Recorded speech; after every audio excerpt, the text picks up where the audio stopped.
A new recovery and treatment facility in Middlesboro will serve women. How it will benefit the community coming up.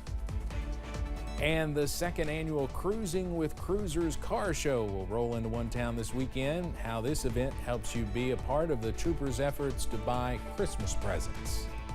Plus, showers and storms continue to push through parts of the mountains this evening. The latest on when they move out coming up as Mountain News at 6 starts now. Dedicated to Eastern and Southern Kentucky, this is WYMT Mountain News at 6. Two big announcements and dozens of new jobs in Bell County. The second groundbreaking of the day in Middlesboro was for a new women's recovery center. WYMT's Keaton Hall joins us live now to begin our coverage. Keaton? The new Cumberland River Roar Center will have 52 units for women in recovery. But the goal of the center is not just recovery, it's about employment and education as well. Ground was broken on Wednesday for a new Roar Women's Recovery and Treatment Facility in Barberville. Several state and local officials were there to celebrate, including Congressman Hal Rogers, Lieutenant Governor Jacqueline Coleman, and former Governor Ernie Fletcher. Substance use disorder is just a pervasive problem. It impacts rural counties, like Bell County here in Middlesboro, Kentucky, at an increased rate than it does urban areas. The percentage of individuals that have the disease. When completed, it will house more than 100 women suffering from substance abuse and get them on the road to a career. They can come in and they can go through detox and some of the medical treatment they need, then they go through a social recovery program, and then they go into what we call scholar houses, which are houses where they can live, where child care is there, where they can get education.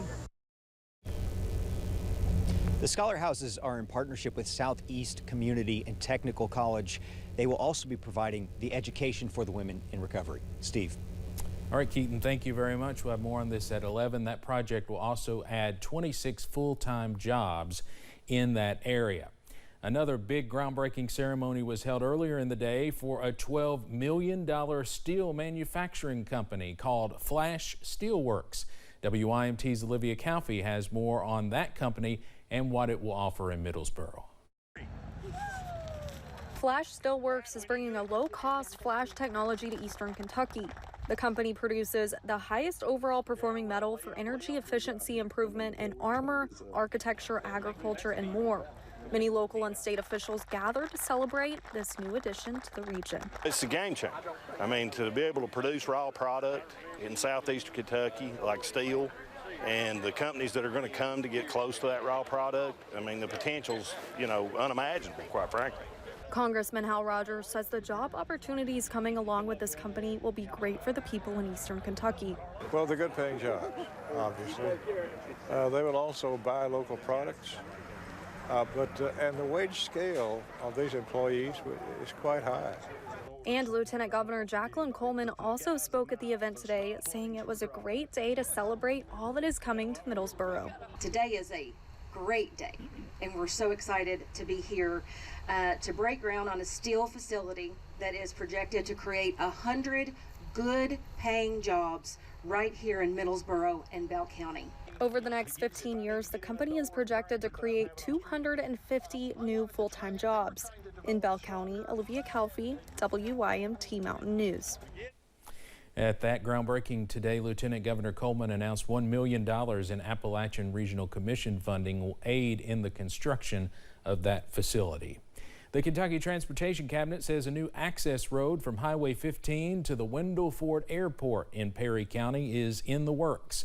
The 2022 General Assembly allocated $1.65 million for the right-of-way acquisition and utility relocation for the project. The construction costs are expected to be more than $12 million. The new route would be from the intersection of Kentucky 15 and Trust Joyce Road near the entrance to the Coalfields Regional Industrial Park up to the airport. If you tried to visit a FEMA disaster recovery center this afternoon, you may have noticed the locations were closed. A FEMA spokesperson told us that disaster recovery centers would close at 2 p.m. due to bad weather or the threat of bad weather. Locations are expected to reopen tomorrow for regular hours. For more information about where those centers are located, you can go to WYMT.com.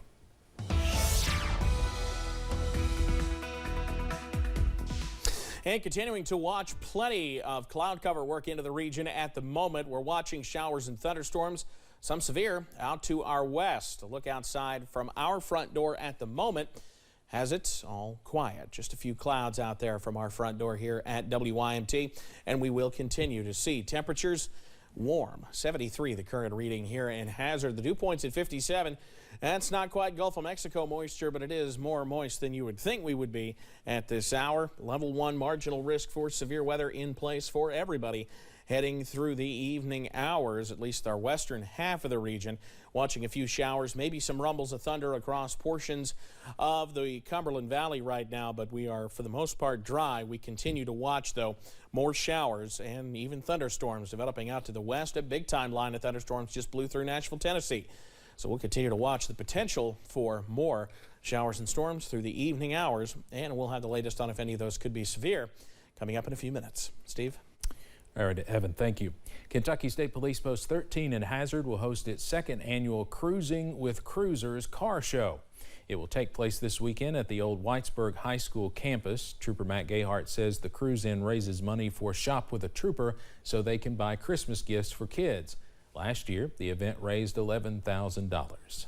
We're also extending out invite to local law enforcement agencies. We want them to bring their cruisers. Essentially, it's a community event that we want as many law enforcement officers there to the community just to help build that public trust and show them a personal side of us. The cruise-in is Saturday from 11 a.m. till 4 p.m. There will be a cruise to the top of Pine Mountain along with a fireworks show.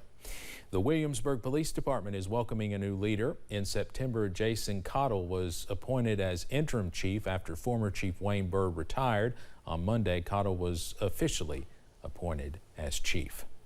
The charges against a Letcher County nurse and former coroner have been dismissed. Court officials say the charges against Marty Baker were dismissed due to insufficient evidence. Officials say the medical records did not meet the definition of serious physical injury. Baker was accused of beating Christopher Puckett. A Laurel County jury has handed down a guilty verdict in a murder case that happened 5 years ago. The guilty verdict for Jeffrey Scott Taylor was handed down Thursday.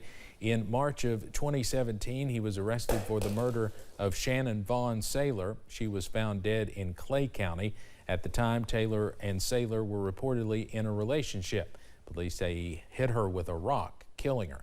The jury recommended 25 years for murder, 5 years for tampering with evidence. He would serve those consecutively for a total of 30 years behind bars. His formal sentencing is set for October 19th. The father of a Southern Kentucky man facing a federal murder charge was sentenced today. A London federal judge sentenced William Nance to 5 years and 10 months in prison for threatening an agent who investigated his son. It comes after he pleaded guilty to a charge of retaliating against a witness.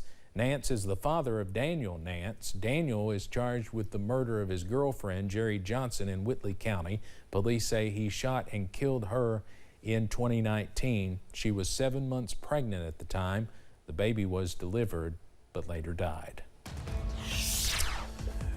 Well, coming up, more changes on the way. That does include sunshine. It also includes cooler temperatures. That breakdown is on the way next. But first, a West Knox volunteer firefighter is remembered after serving the department nearly 40 years. And several local organizations are receiving money to improve health care. WYMT News app offers